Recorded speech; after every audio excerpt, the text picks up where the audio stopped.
নমস্কার বন্ধুরা, আমি শক্তিতলা আমার ভিলেজ স্টোরি চ্যানেলে তোমাদের সবাইকে স্বাগতম। আজকে আবার চলে এসেছি শীতকালীন একটি পিঠা রেসিপি নিয়ে। তো আজকে বানাবো নারকেল দিয়ে পাটিসাপটা পিঠা, আর খেতে কিন্তু দারুণ লাগে, আর একদম নতুন পদ্ধতিতে বানাবো, সবাই তোমরা বানাতে পারবে। তো চলো কি করে বানাই দেখো। পাটিসাপটার জন্য ব্যাটারটা তৈরি করে নিই। আমি 1 বাটি মতো চালের গুঁড়ি নিয়ে নিচ্ছি, আন্দাজ করে নিচ্ছি। 1 বাটি চালের গুঁড়ির জন্য হাফ বাটি ময়দা নিয়ে নিচ্ছি। এতে পিঠেটা কড়াই থেকে উঠতে কিন্তু সাহায্য করবে। স্বাদ মতো লবণ দিয়ে দিচ্ছি, গুড় দিয়ে দেব, একটু দুধ দিই তাহলে স্বাদটা ভালো হবে। এবার জল দিয়ে ভালো করে ব্যাটারটা তৈরি করে নেব।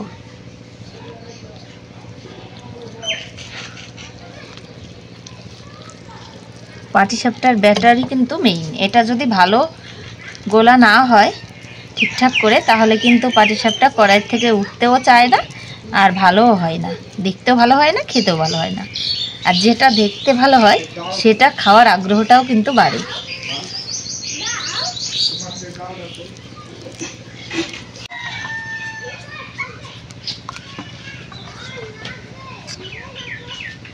ব্যাটারটা ঠিক এই রকম ঘনত্বের হবে কিন্তু।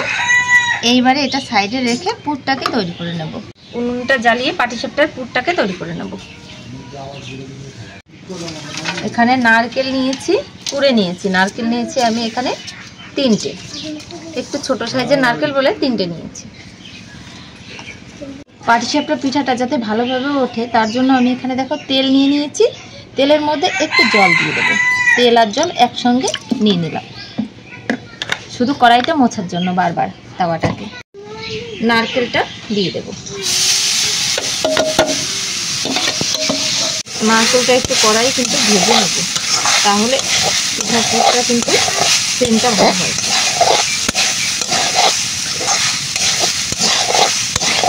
নারকেলটা দেখো একটু লাল লাল করে কিন্তু ভেজে নিয়েছি। দারুণ একটা ঘ্রাণ উঠেছে নারকেল ভাজা। এবারে দুধ দেব। দুধ দিলে এর স্বাদটা দ্বিগুণ হয়ে যায়।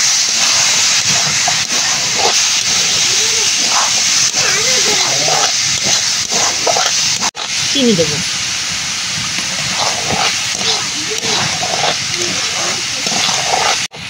একটু গুড় দেবো।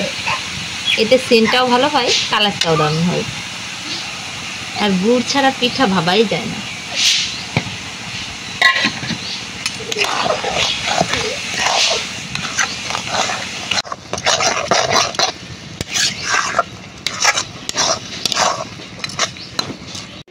চালের গুঁড়ি চালার পরে লাস্টে যে চাল নিঠুক থাকে না, সেইটা কিন্তু আমি বাইন্ডিংয়ের জন্য এই পুরের মধ্যে দিয়ে দিচ্ছি। দেখো এই যে কুচি করে না, মনে হচ্ছে যেন সুজি দিচ্ছি, কিন্তু এটা সুজি নয়।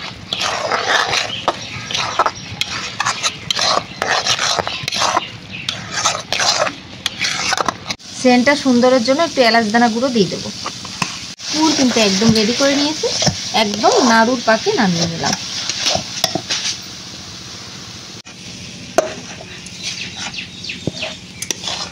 এবারে পাটিসাপটা পিঠাটা তৈরি করে নিই। এই সাইডে দেখো তাওয়া বসিয়ে দিয়েছি, আর ব্যাটারটাকে আর একবার বেশ সুন্দরভাবে গুলে নিচ্ছি। এখান থেকে বাটি থেকে দেখো জল আর তেল একটু কাপড়ে মাখিয়ে নিয়ে তাওয়াটা একবার মুছে নেব।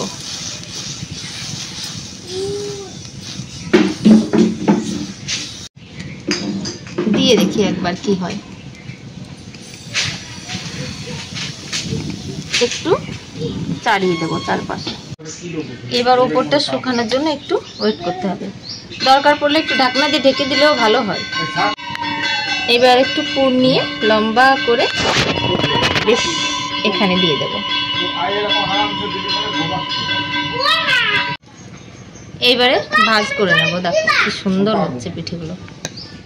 এই দেখো সাইডটা একটু চেপে দেব, তাহলে দেখতে ভালো লাগবে।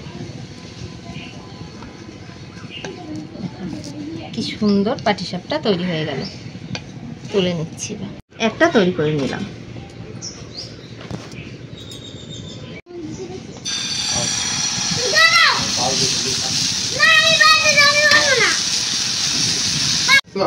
এক সাইড দিয়ে এইভাবে উল্টে নেব। দেখো কি সুন্দর পিঠে হচ্ছে, বানাতেও ইচ্ছা করে। দেখো এইভাবে সুন্দরভাবে উঠেও যাচ্ছে। সাইডটা একটু চেপে দিই দেখার সৌন্দর্যের জন্য। 4টে তৈরি করা হয়ে গেল।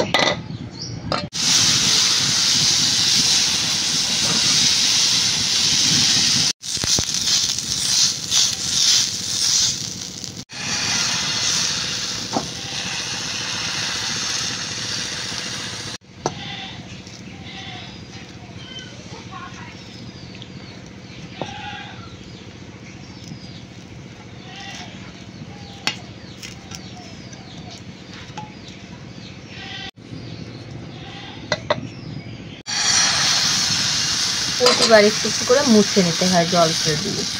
যে জল তেলটা গুলে রেখেছি ওটা দিয়ে। আর একটা আছে, একটা হলে হয়ে যায়।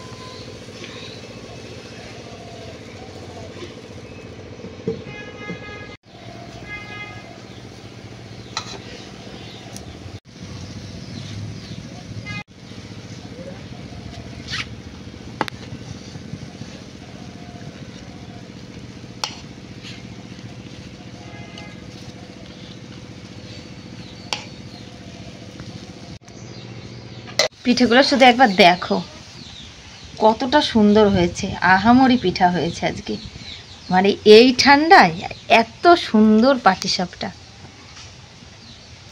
কতটা সুন্দর লাগছে দেখো। সবগুলো পাটিসাপটা হেভি সুন্দর হয়েছে। কোনটা খাবো তাই তো ভাবছি, ছোট দেখে একটা খাই। একটু পুরটা দেখো ভেতরকার, আর এতটা নরম হবে এই পিঠাগুলো।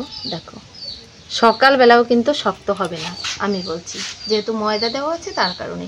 শুধু চালের গুঁড়ি দিয়ে করলে কি হয় বলো তো, সকালে এই উপরকার এইটা একটু ব্যাটারটা মানে শক্ত শক্ত হয়ে যায়। নরম তুলতুলে।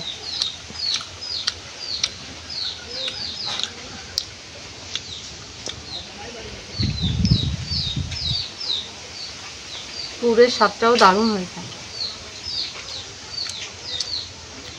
এক কথায় খুবই ভালো হয়েছে পিঠে। তো শিখে নিলে আশা করছি এই শীতে বাড়িতে একবার অবশ্যই বানিয়ে খাবে। আর আমার পিঠে রেসিপি ভালো লাগলে একটু লাইক দিও, কমেন্ট করো, আর সবার সঙ্গে শেয়ার করে দিও যাতে সবাই বানিয়ে খেতে পারে। আর আমার চ্যানেলটিকে সাবস্ক্রাইব করে আমার পাশে থেকো। টাটা।